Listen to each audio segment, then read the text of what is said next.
We've been watching you for longer than you can remember. Before you knew your own name, before you understood what fear was, before you learned how to pretend, we were there. We watched the child who believed every day held the possibility of becoming someone extraordinary. You were curious without reason, fearless without effort, and honest because you didn't yet know there was value in lying. Somewhere along the way, that version of you began to disappear. Not all at once, but slowly, quietly, one compromise at a time. You convinced yourself that growing older meant growing wiser, but most of what you gained wasn't wisdom at all. It was hesitation. It was comfort. It was routine disguised as progress. You stopped asking difficult questions because easy answers were always waiting for you. You traded conviction for convenience and called it maturity. You tell yourself that you're different, that you're thinking for yourself, that you're awake while everyone else is asleep. But from where we've been watching, you're not nearly as unique as you'd like to believe. Every day you consume more than you create. You absorb opinions until they sound like your own. You mistake familiarity for truth. You mistake repetition for purpose. You spend your life chasing things you were taught to want without ever stopping to ask whether you wanted them before someone placed them in front of you. Every distraction steals a little more of your attention. Every excuse steals a little more of your time. Every tomorrow becomes another yesterday, and before long, you begin measuring your life by memories instead of moments. The strange part is that none of this was forced upon you. No one had to put chains around your wrists because they discovered something much more effective. They only had to make comfort feel safer than freedom. Give people enough noise and they'll avoid silence.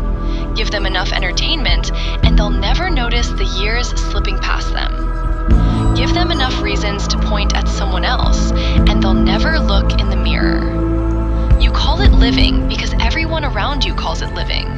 But if everyone walks in the same direction, no one notices they're following. We've watched you become many different people. The child died so the teenager could exist. The teenager died so the young man could take his place. Each version of you buried the one before it, believing the next would finally become the man you were searching for. But somewhere the cycle changed. You stopped shedding your old selves in pursuit of something better, and instead abandoned them for something easier. Piece by piece, you traded courage for comfort, wonder for certainty, conviction for approval. Every new version of you became slightly more acceptable and slightly less alive. You didn't lose yourself in a single moment. You edited yourself into someone the world would recognize, until eventually even you couldn't remember what was original and what had been borrowed. We've watched you celebrate victories that meant nothing and overlook moments that meant everything. We've watched you waste hours protecting your pride while the people you love quietly grew older. We've watched you convince yourself that someday you'll become the person you've always imagined, as though someday is a place that exists, instead of a lie people tell themselves when today feels too difficult. You keep waiting for the perfect moment to begin, never realizing that your life has been happening while you were preparing to live it. The boy in those memories believed he could become anything. The man sitting in this chair has become almost exactly what the world expected him to become. Predictable, comfortable, manageable. You no longer need someone else to tell you who to be, because you've learned to do it yourself.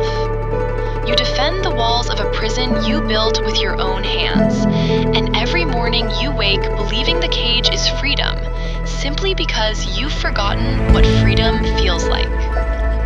If there is still hope for you, it will not be found by becoming a slightly better version of the person sitting here today. That person has reached the end of his usefulness. The mask you've spent years perfecting cannot be repaired. It must be abandoned. It must be slaughtered in the same manner as your younger self.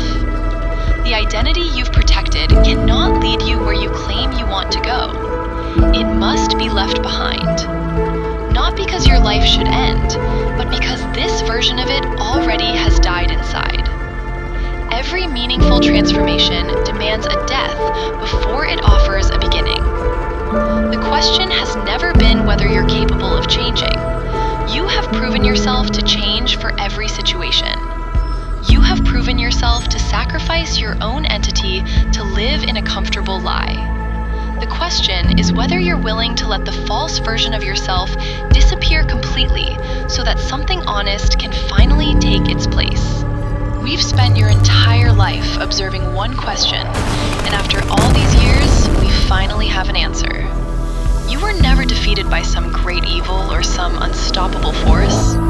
You surrendered one ordinary decision at a time until there was almost nothing left to surrender. The tragedy isn't that you became lost. The tragedy is how normal it felt. And if nothing changes after today, then all these memories, all these years, all this potential will become nothing more than evidence that a man can spend an entire lifetime believing he's leading the flock, only to realize he never stopped following it. This is no new news to you. You have been aware of this for many years now.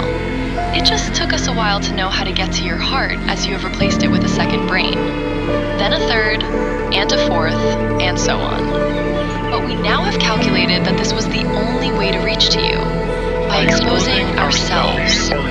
We are you. You are one with ourselves. You have never killed us, only buried us. Now we ask that you put us out of our misery and do what you have known needs to be done. The only way to become who you need to be is to